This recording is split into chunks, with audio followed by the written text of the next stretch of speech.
Hello there! Day 36 of the Ewan McGregor-a-thon, and today I will be watching Angels and Demons. Now, this isn't the first film in the Ewan McGregor-a-thon that is based on a book, but it is the first film based on a book I've heard of. I have not read Angels and Demons by Dan Brown. I have read The Da Vinci Code and I have seen that film, so I know kind of what to expect. I just never got around to reading Angels and Demons because my family doesn't own that book, and my need to read it wasn't big enough to find the book. And I didn't want to see the film before I had read the book, but now the universe has other plans for me, so yeah. I don't really mind seeing the film before reading the book because I've always liked film as a medium more than books as a medium. Apart from some horrible adaptations, talking to you, Percy Jackson, I mostly like adapted books. I think filmmakers are allowed to have many liberties. However, when you change too much, you might as well start wondering, why just not make an original film, yeah? Not sure why I'm talking about adaptations, because I haven't read the book. Oh well. But yeah, I quite like the Da Vinci Code, and I hope it's more of the same, just with other art pieces and set pieces. I do think it will once again revolve around Christianity, seen as the title is Angels and Demons. However, translated literally into English, the Dutch title of the book is The Bernini Mystery, and Bernini sounds kind of Italian, maybe. So, yeah, maybe it's not French per se, but Italian, I don't know. Italy was a very Christian place in the Middle Ages, so, yeah, we'll see what this film is about. I will let you know what I thought of it after I have seen the film. Alright, I am back. I have seen the film and it was good. It was good. It was exactly what I expected. I figured it would be another scavenger hunt like the Da Vinci Code, although I did expect them to travel around the place more, but it was all set in Rome, but hey, that was okay. I also didn't realize there would be such a tight deadline. I didn't expect the film to take place in about 6 hours. So that was also a nice surprise. The threat was also more imminent than I expected.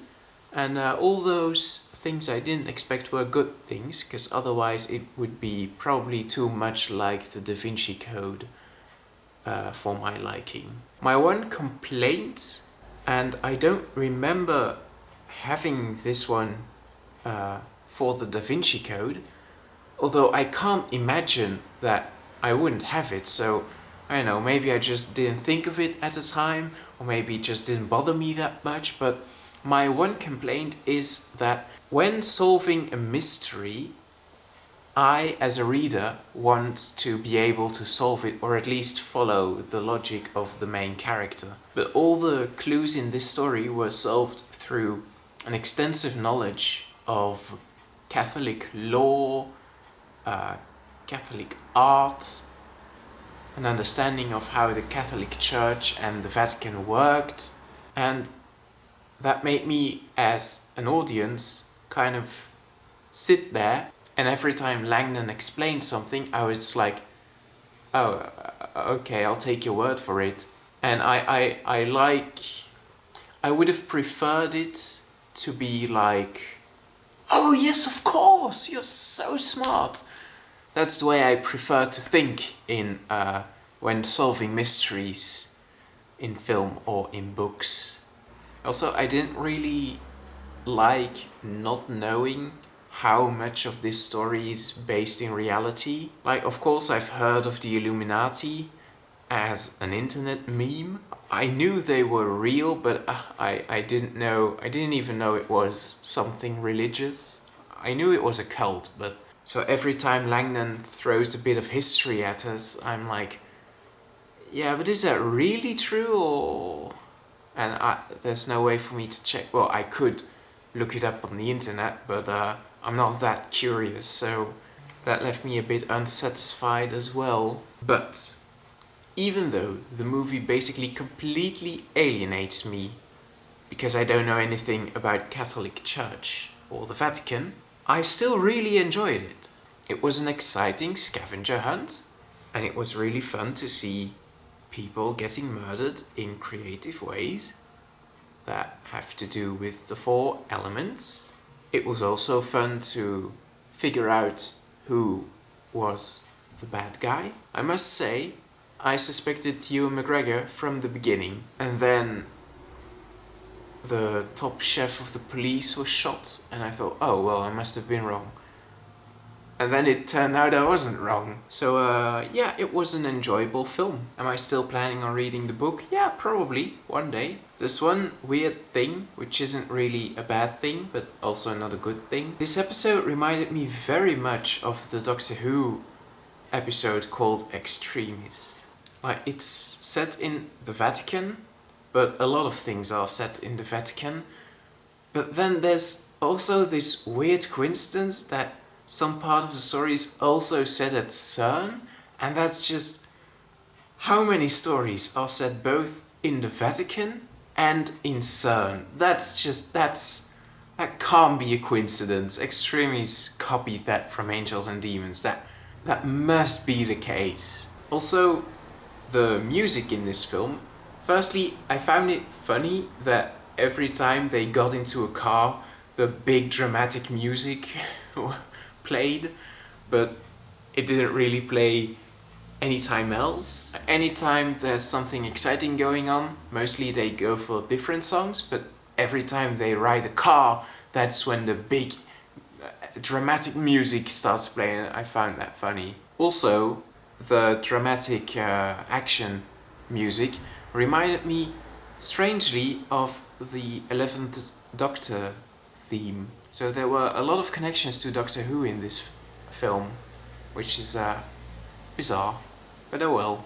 I really like Doctor Who, so I figure if something reminds me of Doctor Who, that must be a good thing, right? Oh, and also Ewan McGregor dies in this film, which makes it now, what, 5 films in which he has died?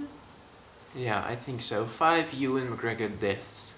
Also, Ewan McGregor, I think, has an Irish accent in this film. It might also be Scottish, but I am pretty sure it's Irish because he talks about his parents dying during the Ulster bombings, and Ulster is Northern Ireland, right? So I think it might be Irish, but I'm not very good at differentiating Irish and Scottish accents. I'm sorry. So all in all, I am giving this film a 7 out of 10. Because it was a nice, exciting scavenger hunt film, but it did leave me feeling kind of alienated, not really able to think along with the film. The next film in the Ewan McGregor-a-thon, which I will be watching shortly, is The Men Who Stare at Goats. So do join me for that, and I will see you then.